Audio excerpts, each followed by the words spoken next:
Alrighty, so those of you that were in the group last year, you know that we did the passport to the continents, and it was a lot of fun, and we let that span over the year, and we were able to travel around the globe during various times of history, and we compiled a journal based on all of these passports that we did each month. So some had asked me where we're going to do the passport again, and we might. It was fun, but I thought, we need to try something different and see if we kind of like it as much as we did the passport. I know it was pretty popular. So I was watching, well, let me backtrack. A lot of times people say, well, where do you get your ideas? How do you get inspired? How do you come up with that? Well, this particular one that I'm going to do, I was, watching different videos on YouTube and, click, click, click, click. You don't know where you end up. And I saw a video by a YouTuber. I wasn't familiar with her. I had never seen her videos before. You may have. Her name is Jana Miranda. And she makes some very interesting journals. And the one that I just happened to click on, it was called Faux Families. Now, what was really cool about her journal was that she said she was into genealogy and putting things together for her family, but she decided to make basically a fake one. And so she showed the history, a fake history of her family, and of course interjected humor, and it was really super cool. So I started thinking about that, and I thought, well, wouldn't that be a neat swap to do? We would pick a period of time and we would make up some story about some relative in the family and give some background and some history about them. Okay, so then I thought, well, how are we going to put these things together? Kind of brainstorming, figuring out what to do. And so this is the idea I came up with.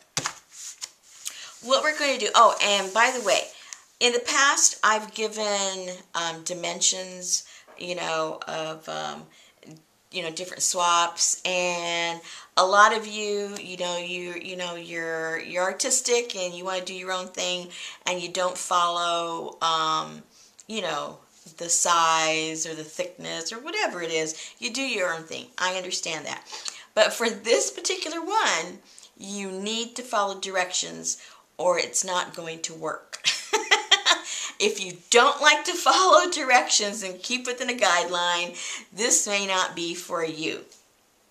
The reason I say that is that we are going to start off with either a file folder, the thickness of a file folder, or cardstock, or whatever you have. Even if it's some kind of labels you have or packaging, whatever, but it should be at least as thick as a cardstock or a manila folder. And if you don't have something that thick, maybe glue two things together for that thickness. And I'll explain why. What we're going to do is we're going to only decorate the front. Again, please follow directions. We're only going to be working on one side, the inside. That's the only thing we're going to do. Because eventually, as we receive each month, if you join each month, you will have obviously several of these. The way I have it figured out, where's my paper? The way I have it figured out is I've stretched out the dates to go through December. And I'll explain that later. So this will be something that will be ongoing, like the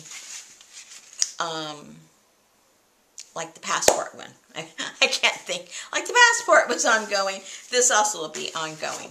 All right. So, where was I? Okay, so we need to have papers that are 8 by 8. All right. Hold on here. I didn't write that down so that you can see. It's square. 8 by 8. All right.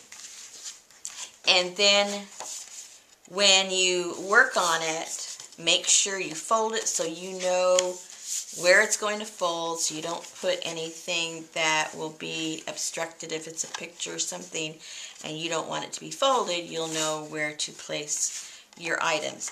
Then, as we collect them, what we're going to do is we're going to back these back to back like this, and you can either glue or sew, whatever it is you like to do, on these 3 sides here, and then we're going to create a pocket.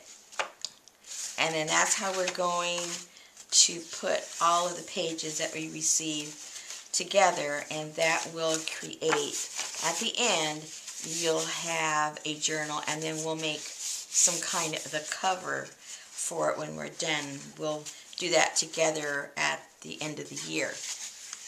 Okay, so we've got the size. Now remember, this is important.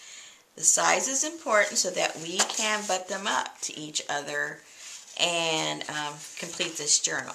So 8 by 8, something sturdy like a cardstock. Only do the inside, and that's it. All right. Okay. So now, what do we use and what do we do? Well, first of all, I really encourage you. I'm going to put a link to Jana's video, and watch her video. It will explain, you know, the look that this should have and how you go about making up the stories and such. She did a lot better job than I could ever do, so I'm just going to send you over there. All right. So what we'll be using is, have some examples here. These are, you know, like the ones that Tim Holtz has. You may or may not have these, but you might have books that have vintage pictures in them that you can cut out. This is from some paper, scrapbook paper that I have. This was junk mail that came in the mail, and for me to buy some books. This comes from an old book, and it has a lot of vintage pictures. You can draw yourself. You don't have to have pictures. You can have your own pictures, or, you know, whatever you decide to do. So what you're going to do is you're going to write basically a short bio of that person, something about them, where they lived, because who knows where our relatives came from, right? It's up to you where you decide that person came from. And you can put any kind of ephemera that would go with that time period, and whatever you choose, you know, for like maybe the occupation of that person or what sex they are, and, you know, do your thing. Also, because we're only doing the one side, if you want to put some tags in there, or if you want to include an envelope with a letter inside that has more detail about that particular relative, and then later on, if it fits, some of those things can eventually be put inside of your pocket in your journal. Okay. So then I was thinking, okay, you know, what kind of a name can we put on this? And I was thinking of the Lost Lineage, Artificial Ancestry, Pseudo Family. I don't know what we're going to call it. Maybe you guys can come up with a name. But I think it would be fun. I hope you guys think it's fun. I think it'll be fun.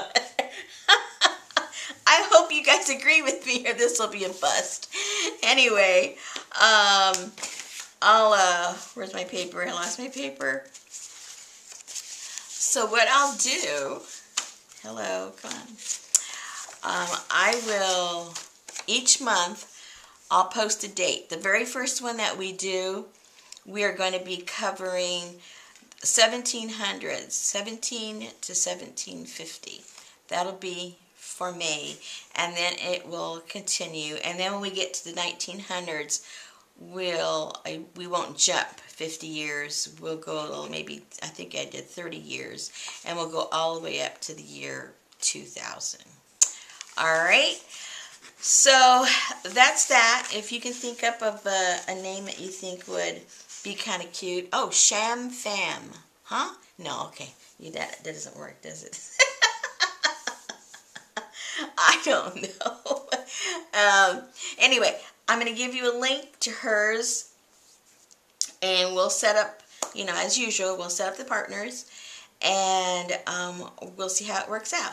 Again, make sure it's kind of sturdy, only because it's going to house things in here, and we'll be putting extra goodies in there, because I know you ladies never just send one thing. You have to send your little goodies, and hopefully it stays with the theme, and that way we can keep it inside of the journal. It can be like lost artifacts from the family or something.